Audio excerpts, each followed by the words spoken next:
She also has to improve indoor and outdoor environmental quality through enhanced indoor and outdoor air quality, thermal comfort, acoustics, outdoor noise pollution, daylighting, pollutant source control, sustainable landscaping, the use of building system controls, and low or no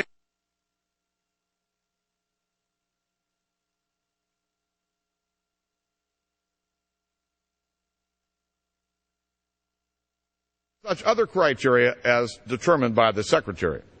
So why are we giving the Secretary all of this authority under this Act to determine virtually everything? Let me get to page 153. The Secretary may, by regulation, adopt, apply, for purposes of this paragraph, future amendments and supplements to, and additions of, the National Green Communities Criteria Checklist, any standard or standards that the Secretary has determined to be substantially equivalent to such checklist, and the green building rating systems.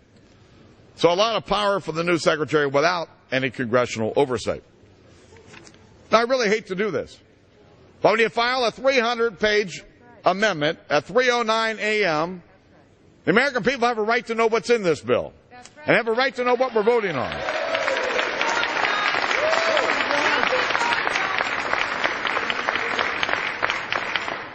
Let me get to the bottom of page 155. Revision of appraisal standards.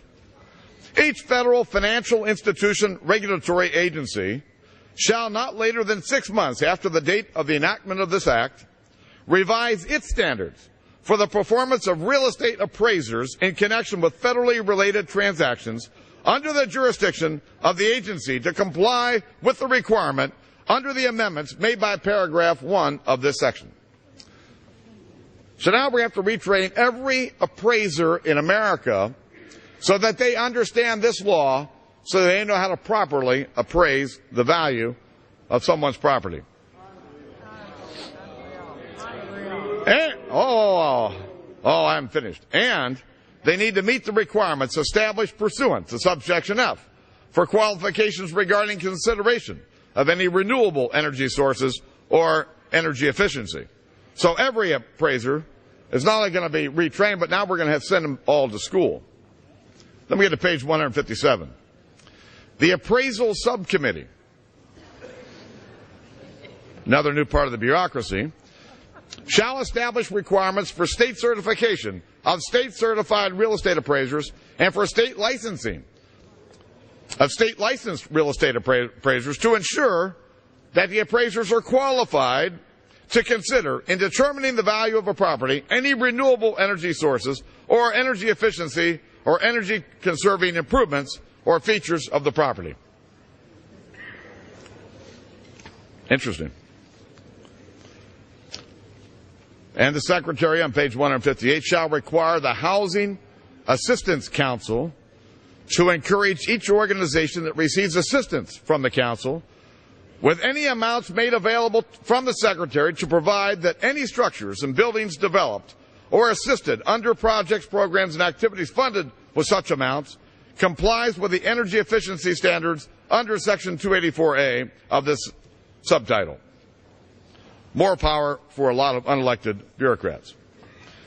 Then on page 160, middle of the page, it says, in general, the Secretary shall use amounts in the fund to provide loans to states and Indian tribes, to provide incentives to owners of single-family and multifamily housing, commercial properties, public buildings, to provide renewable energy sources, and it goes on and gives a whole long list. But there's no appropriation here for it.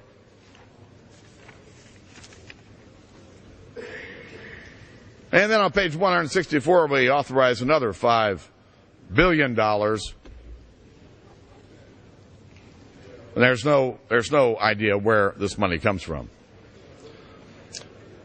Page 165, green banking centers. We're just not going to do houses and commercial properties and multifamily housing. Now we're going to have green banking centers. The federal banking agencies shall prescribe guidelines encouraging the establishment and maintenance of green banking centers by insured depository institutions to provide any consumer who seeks information on obtaining a mortgage, home improvement loan, home equity loan, or renewable energy lease with additional information. Are you kidding me?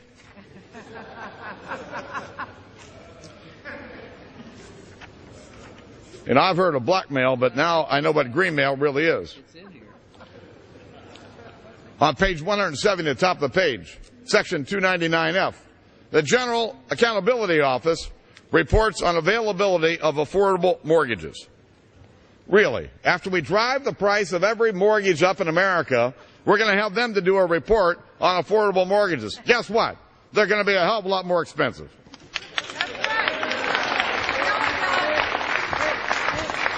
We get to page 173. The Secretary of Housing and Urban Development may make commitments to a guarantee under this section and may guarantee the repayment of the portions of the principal obligations of eligible mortgages that are used to finance eligible sustainable building elements for the housing that is subject to the mortgage. So now, we're not going to guarantee the mortgage, but we're going to guarantee the improvements to the property as well.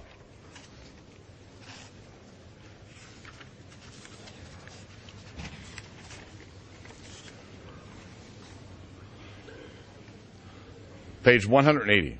And I would direct all of your attention, if you have a copy of this, to section 3 of that page. The full faith and credit of the United States is pledged to the payment of all guarantees issued under this section with respect to principal and interest. Oh, no, it's here. It's right here. The full faith and credit of the United States is pledged to the payment of all guarantees issued under this section with respect to principal and interest. The term green portion means, with respect to an eligible mortgage, the portion of the mortgage principal referred to in subsection 2 that is attributable, as determined in accordance with the regulations issued by the Secretary. So, we got a new government program, and we're going to guarantee this with the full faith and credit of the United States. And on page 184, on April 1st or a later date, established by the administrator under subsection J of the calendar year in which the term offset credit expires, the owner or operator holds for purposes of finally demonstrating compliance or allowance or a domestic offset credit. I read it because I cannot tell you what that means.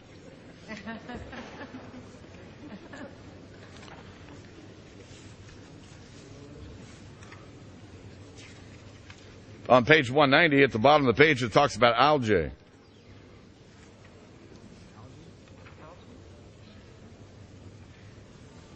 And on page 189, we got renewable biomass. But this is the third definition of renewable biomass that we have just in the manager's amendment, much less the bill. This caught my attention at the bottom of page 191. Section 3, for vintage year 2012. Are we talking about wine?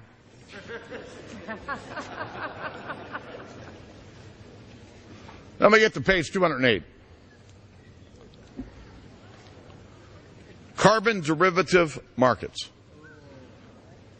Now, we've already heard enough about credit default swaps, but I think most of you know that under this section, the Commodity Exchange Act is amended by striking or an agricultural commodity and inserting an agricultural commodity or any emission allowance, compensatory allowance, offset credit, federal renewable electricity credit established or issued under this act. So now we're going to let those governed under the CFTC trade these credits with others around the world. And on page 209, talks about the effect of derivatives regulatory reform legislation. Upon passage of this legislation, that includes derivatives. Regulatory reform, sections 351, 352, 354, 355, 356, and 357 shall be repealed. Any idea of the derivatives regulations that we're repealing in this bill? You probably didn't know we were doing that. And on page 210, to prevent an increase in greenhouse gas emissions in other countries other than the United States, I presume that means countries like India and China, to induce foreign countries, and in particular fast-growing developing countries, to take substantial action with respect to their greenhouse gas emissions. India and China have made it perfectly clear to every one of us that they have no interest and will not go down this path. Further goes on to ensure that the measures described in subpart 2 are designed and implemented in a manner consistent with applicable international agreements to which the United States is a party. You know, the very structure of the border provisions, however, makes this impossible to achieve. You know, the Wall Street Journal said the other day and suggested that this bill really could start a trade war, and if we begin to try to impose our bureaucracy on other countries, we could just have that.